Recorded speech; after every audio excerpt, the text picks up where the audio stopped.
ठरवलं की आता आपला गाडी शिकायची आहे, पण जरी सर बोलले की प्रिन्सिपल आहे, स्टेजची भीती नाही आहे, पण प्रत्येकाच्या मनामध्ये एक भीती असते की गाडी हा प्रकार अजिबात येत नाही. पळा आणि कळू काही सांगा, आम्ही शिकवू शकतो, पण गाडीचं अजिबात नॉलेज नव्हतं. त्यामुळे ज्या दिवशी जॉईन केलं की भीती सरांचं मग बोलून दाखवली आणि त्यानंतर गाडी शिकायला सुरुवात केली.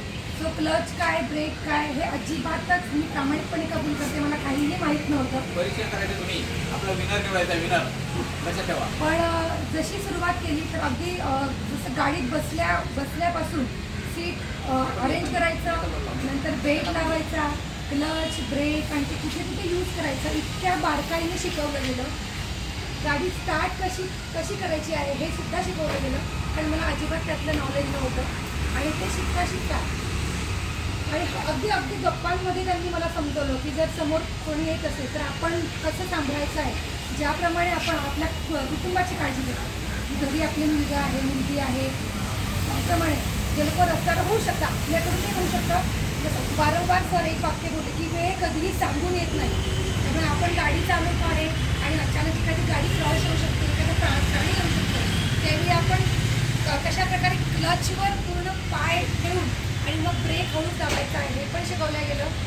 आणि टर्निंगला पण त्यांनी कशा प्रकारे टर्न घ्यायचे, कशा प्रकारे पूर्ण स्टेरिंग आधी फिरवायचं आणि मग ब्रेकवर पाय ठेवून हळूच ते कसं टर्न करायचं हे पण अगदी बारकाईने शिकवलं. त्याचबरोबर सिग्नल लागलं आहे आणि अर्जंट ऑफिसला उशीर होतं म्हणून 10 सेकंदाचं ते सिग्नल क्रॉस करून अगदी निघून जायचं आणि मग पुन्हा ते फाईन येणार. मग ते फाईन का आलं याचं आपली चिडचिड होते.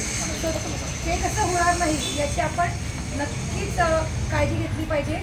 आणि सगळ्यात महत्त्वाचा विषय मी सगळ्यांना सांगेन की मोबाईल गाडी चालवताना आपला सगळ्यात म्हणजे आता आपला जीव की प्राण झाला तो म्हणजे मोबाईल. तर मोबाईल वाजला की आपण लगेच मोबाईल हातात देतो आणि त्याची सगळ्यात मोठी चूक किती होऊ शकते, कारण बऱ्याच वेळा आपण खूप चांगल्या मूडमध्ये असतो, चांगल्या झोनमध्ये असतो आणि मोबाईल आला की आपण विसरून जातो आणि आपली गाडीचं स्टेरिंग बोलू शकतं. तर ती काळजी सगळ्यांनी घ्या, मी स्वतःही घेणार आहे. आणि जे मी शिकले त्याबद्दल सर खूप खूप थँक्यू सो मच.